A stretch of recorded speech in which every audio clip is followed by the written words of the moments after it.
Chers amis, aujourd'hui on va traiter du problème du psik-réché. Selon les Ashkenazim, on va voir que les Sfaradim, bien évidemment que dans le cas où même les Ashkenazim vont autoriser, eux aussi ils autoriseront. Si on résume ce qu'on a dit précédemment, on a un concept qui s'appelle Davar Sheno Mitkaven. Ça veut dire que lorsque je fais un acte, il y a un autre acte qui va accompagner le premier, mais ce n'était pas mon intention de faire cet acte-là. Cet acte-là, quand je parle d'acte interdit pendant Shabbat, bien évidemment. Donc, par exemple, je tire un banc dans un champ pour le rapprocher de moi.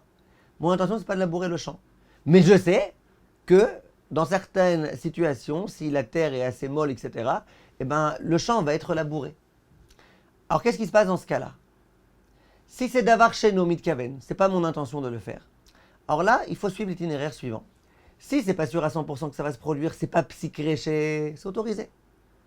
Si c'est psik-réché, on a dit, en principe, c'est interdit, en tout cas c'est une bonne raison d'interdire. Dans le cours précédent, on a dit qu'il y a des cas dans lesquels, bien que c'est psik-réché, certains rabbanim autorisent. C'est quoi ce cas-là? C'est quand c'est un psik-réché, d'élo nichale ou d'élo ichpatle. C'est-à-dire que la conséquence m'est égale. C'est pas mon champ, donc ça m'est complètement égal si le champ va être labouré ou pas. C'est pas mon champ, ça m'intéresse pas. Et quoi? Et l'interdit, il va être des rabanan. L'interdit qui peut être commis, il est que des rabanan. L'exemple qu'on avait donné, tu ouvres un médicament. Quand tu ouvres un médicament, ton intention, c'est pas d'effacer le mot doliprane qui est écrit derrière. L'interdit d'effacer ce mot doliprane, il est tout au plus des rabanan. Et donc quoi? Et ça t'est égal à toi. Donc c'est psik-réché, c'est pas ton intention. C'est psik-réché de l'oich patlé dans des rabanan. Alors on va dire par exemple, il autorise. Alors maintenant, on va essayer, Bezrat Hashem, de s'interroger sur l'opinion ashkénaze. Le Chafetz Chaim au Siman Shin Tet Zayin, il dit que quand est-ce qu'on peut autoriser, bien que c'est psik-réché, c'est quand c'est un double des rabanan. C'est pas simplement interdit une fois des rabanan. C'est interdit à double titre des rabanan. Et quand c'est interdit à double titre des rabanan, et que ce n'est pas mon intention, eh bien c'est autorisé. Pour reprendre immédiatement l'exemple du médicament. Quand je viens ouvrir un médicament, donc ce n'est pas mon intention d'effacer l'écriture qui est derrière, c'est des oraïta ou des rabanan? Ben c'est au moins à double titre des rabanan. D'abord c'est des rabanan, parce que ce n'est pas une façon d'effacer. Ensuite c'est des rabanan, parce que tu n'es pas en train d'effacer à condition d'écrire. On sait que c'est quoi l'interdit d'Eoraïta d'effacer? C'est quand tu effaces pour écrire après, pour écrire deux lettres. C'est pas l'intention. On pourrait rajouter d'autres raisons pour lesquelles c'est des rabanan. Donc tu vois que quoi? Tu vois que ici, tu as un interdit qui est doublement des rabanan. À double titre, il est des rabanan. C'est-à-dire que même si jamais c'était la façon d'effacer, mais pour une autre raison, c'est des rabanan. Ou même si jamais tu considérais que tu effaçais pour écrire, mais pour une autre raison, c'est des rabanan, c'est que ce n'est pas la façon d'effacer. Quand tu as un double des rabanan, vient le Chafetz Chaim et il autorise. Dans le Siman Shin Tet Zayin. Je ne dis pas qu'il n'y a pas quelques contradictions et qu'il n'y a pas des façons de résoudre, mais de façon résumée, eh ben, dans ce cas-là, on autorise. Quand on parlera, Bezrat Hashem, prochainement, du gâteau, couper un gâteau qui a des écritures, on reviendra, Bezrat Hashem, sur le Chafetz Chaim, El Dagoul, Mervava, etc. Mais en tous les cas, l'opinion ashkénaze du Chafetz Chaim, c'est que quand il y a un double des rabanan, c'est autorisé. Le Chazon Ish, lui, il n'a pas aimé ça. Il lui dit même quand c'est un double des rabanan, on ne veut pas. Si c'est psik-réché, c'est sûr que ça va se produire, on ne veut pas. Et vous verrez beaucoup de gens, même Sfaradim, même moi par exemple, quand ils prennent les médicaments, au lieu de prendre le médicament et de le sortir comme ça, alors qu'ils savent qu'ils vont effacer ce qui est derrière, qu'est-ce qu'ils font? Ils tiennent le médicament comme ça, ils prennent un couteau et ils coupent ici. Ils coupent ici pour accéder au médicament. Qu'est-ce qu'ils ont à gagner? Parce que comme ça, ils ne sont pas en train d'effacer l'écriture qui est écrite derrière. Pourquoi ils font ça? Parce que tu vois bien, le Chazon Ish, lui, il n'aime pas cette histoire-là d'autoriser quand c'est un double des rabanan. Donc, si on peut essayer, surtout pour les Ashkenazim, d'éviter de se reposer sur psik-réché, de l'onichale, des rabanan ou de double des rabanan, c'est sûr que c'est le mieux. Je vous reprends l'exemple, si vous vous souvenez du livre. J'ai un livre sur lequel il y a écrit ici mon numéro de téléphone. Mon nom, mon prénom. Quand je l'ouvre, ça s'efface. Le Rama, vous vous rappelez, il avait autorisé. Pour plusieurs raisons, on avait expliqué dans nos cours.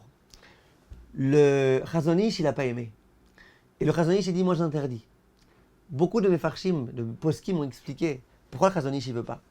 Parce que le Chazon Ish, lui, ce qu'il a compris, c'est que pourquoi les rabbanim autorisent d'ouvrir le livre? Parce que quand tu ouvres le livre, venez on réfléchit. Est-ce que quand j'ouvre le livre, mon intention c'est d'effacer? Non. Donc c'est d'avoir chez Nomit Kaven. Est-ce que c'est sûr à 100%? Si tu considères que d'ouvrir et donc d'effacer mon nom s'appelle effacer, est-ce que tu es d'accord que c'est sûr à 100%? C'est sûr à 100%. Est-ce que c'est Nichale ou lo Nichale? Est-ce que j'ai tout à gagner à effacer mon nom ou à le réécrire? Non, pas vraiment, surtout pas quand j'efface. Et donc quoi? Est-ce que l'interdit est des rabbanan ou des oraïta? C'est sûr qu'il est que des rabbanan, t'effaces pas pour réécrire, c'est pas une façon d'effacer, etc., etc. Donc le Chazon Ish, il a compris que l'une des raisons pour lesquelles les poskim veulent autoriser d'ouvrir et de fermer ce livre, c'est parce qu'ils disent ici on est dans un psychréché, des lo Nichale, dans un double des rabbanan, et donc on autorise. Le Chazon Ish dit mais moi vous savez bien mon opinion, moi j'autorise pas, même quand il y a un double des rabbanan, j'autorise pas. Et voilà pourquoi le Chazon Ish dit moi j'interdis. Moi j'interdis d'ouvrir et de fermer le livre, c'est un double des rabbanan, et alors c'est psychréché, c'est sûr à 100%. Donc en pratique, en cas de nécessité, les Ashkenazim peuvent se reposer quand c'est d'avoir chez Nomit Kaven, bien que c'est psychréché, si c'est un double des rabbanan, on peut autoriser. Moi je précise un dernier point, c'est que même les Ashkenazim, dans un des rabbanan, ils autorisent en cas de quoi? En cas de souffrance. C'est un Chaye Adam, dans Siman Shin Tet Zayin, rapporté par le Chafetz Chaim. Le cas est le suivant.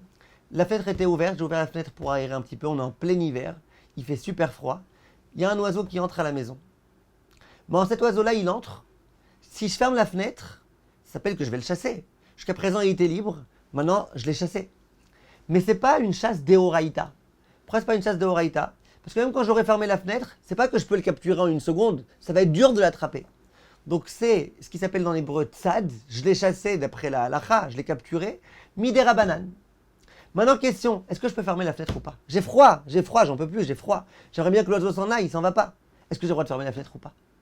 Alors, si on réfléchit, quand je ferme la fenêtre, est-ce que mon intention c'est de le capturer? Non, je ferme la fenêtre parce que j'ai froid. Est-ce que je suis intéressé à le capturer? Non, moi de mon côté qu'il s'en aille. Donc c'est pas mon intention. Maintenant, est-ce que c'est sûr à 100% qu'il va être capturé? Ben oui, si je ferme la fenêtre, c'est fini, il n'a plus où s'enfuir. Donc c'est pas mon intention de le capturer. C'est sûr à 100% qu'il va être capturé. 100%, c'est sûr à 100% qu'il va être capturé. L'interdit de le capturer dans ce cas-là, c'est que des rabbanan, puisque même quand j'aurai fermé la fenêtre, les façons, ce sera très dur de l'attraper. Donc c'est que des rabbanan.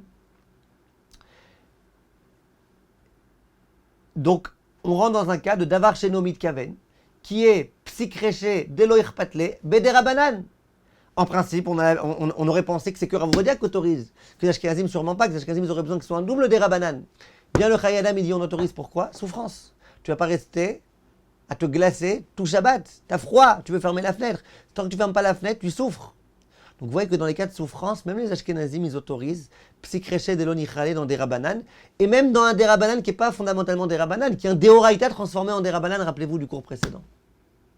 Si on a compris tout ça, on peut le prochain cours se lancer dans les voyants, dans les détecteurs de mouvement, dans les lumières qui s'allument quand on rentre dans des appartements, dans des immeubles. Bezrat Hashem, la prochaine fois, merci de votre attention.